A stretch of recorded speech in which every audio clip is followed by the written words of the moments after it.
Assalamualaikum warahmatullahi wabarakatuh. Kami dari kelompok 4 mata kuliah Psikologi Orang Dewasa akan menjelaskan materi mengenai penyesuaian diri pada masa dewasa madya. Sebelumnya, izinkan kami memperkenalkan diri terlebih dahulu. Saya ada Marutul Caksono, lalu ada rekan saya Pratiwi dan juga Vita Apriani serta Yeni Kurniati. Baiklah, selamat menyaksikan. Baiklah, di sini saya akan menjelaskan materi tentang penyesuaian diri terhadap hilangnya pasangan karena disebabkan oleh kematian, perselingkuhan, dan perceraian. Tetapi pada lansia, kehilangan pasangan hidup lebih banyak disebabkan oleh kematian. Salah satu pasangan atau pengalaman akan kematian orang terdekat akan menimbulkan trauma dan akan mempengaruhi perspektif individu terhadap kematian. Seseorang pasti akan mengalami ketakutan, kesulitan untuk bisa menerima kenyataan bahwa orang yang dicintai meninggal. Dia kehilangan pasangan hidup membuat lansia merasa sedih dan kesepian, bahkan tidak jarang bisa mengalami stres. Upaya penyesuaian diri pada lansia meliputi penerimaan secara sadar dari individu terhadap lingkungan, baik secara fisik, psikis, maupun sosial, sesuai dengan kondisi yang dimiliki, dan membutuhkan perhatian dan pengertian dari lingkungannya.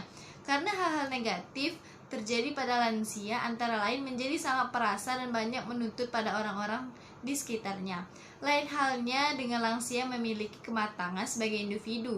Lansia yang matang dapat mengalami vitalitas yang baru, harapan baru, dan perhatian baru yang memungkinkan lansia tersebut menerima dan memahami realitas dengan lebih jernih dan bijaksana.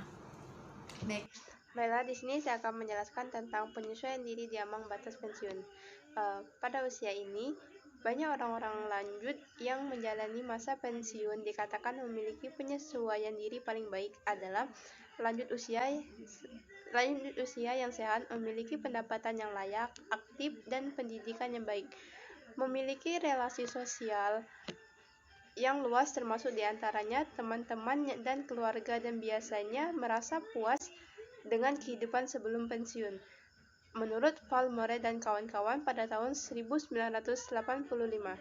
orang-orang dewasa lanjut dengan penghasilan tidak layak dan kesehatan yang buruk dan harus menyesuaikan diri dengan stres lainnya yang terjadi seiring dengan pensiun, seperti kematian pasangannya, memiliki lebih banyak kesulitan untuk menyesuaikan diri dengan fase pensiun, menurut Steele dan Head pada tahun 1984. Penyesuaian dengan ambang usia lanjut.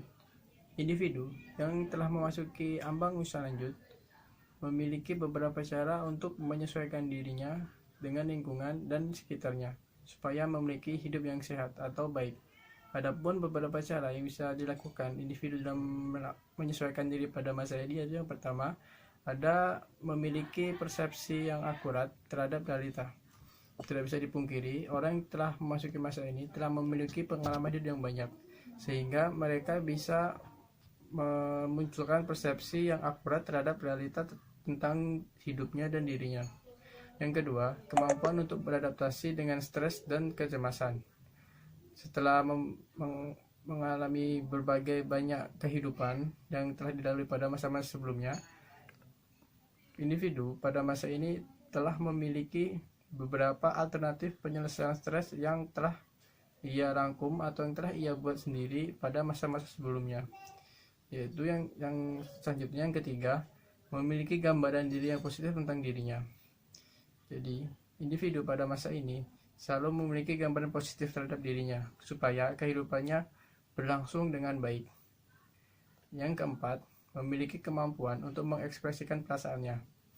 Individu pada masa ini cenderung memiliki berbagai aspirasi yang terkait tentang dirinya secara positif. Hal itu terjadi karena telah banyaknya masa-masa atau periode-periode yang telah ia lewati sebelumnya. Yang kelima, memiliki relasi interpersonal yang baik.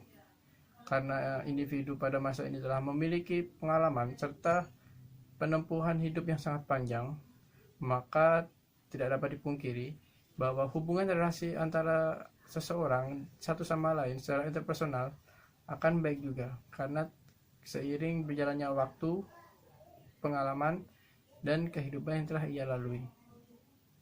Bahaya pekerjaan dan perkawinan pada usia madya. Yang pertama adalah bahaya pekerjaan, di mana berkaitan dengan cita-cita awal yang gagal. Setiap individu pada usianya ini memiliki cita-cita yang ingin dicapai pada masa depannya nanti. Bahkan pada usia madya ini, individu masih berpotensi untuk memiliki cita-cita.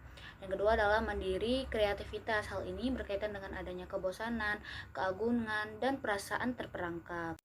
Selanjutnya, bahaya perkawinan yaitu adanya perubahan peran, kebosanan, oposisi perkawinan anak, hubungan memuaskan tidak memuaskan, atau penyesuaian seksual, merawat orang tua usia lanjut, dan hilangnya pasangan. Bahaya perkawinan pada usia madya ini terjadi jika ada perubahan drastis dengan segala pola kehidupan yang mengharuskan ia menyesuaikan diri dengan pola kehidupan yang sekarang. Misalnya, dahulu seseorang ini menjadi anak dan sekarang dia akan menjadi kepala rumah tangga atau kepala keluarga. Sering terjadi. Yang lebih seriusnya adalah kesempatan untuk membangun penyesuaian yang baik berjalan lambat, dan pada waktu anak-anak meninggalkan rumah, motivasi orang dewasa untuk menjaga situasi keluarganya yang bahagia pun menurun. Pengaruh ini langsung kepada kebanyakan wanita daripada laki-laki, selama kehidupan wanita terpusat sekitar kehidupan dalam rumah dan keluarga selama bertahun-tahun. Bahaya tersebut berpengaruh kepada suaminya nanti. Baiklah, itu saja pemaparan dari kelompok kami. Kami mohon maaf apabila terdapat banyak kesalahan. Kami akhiri. Wassalamualaikum warahmatullahi wabarakatuh.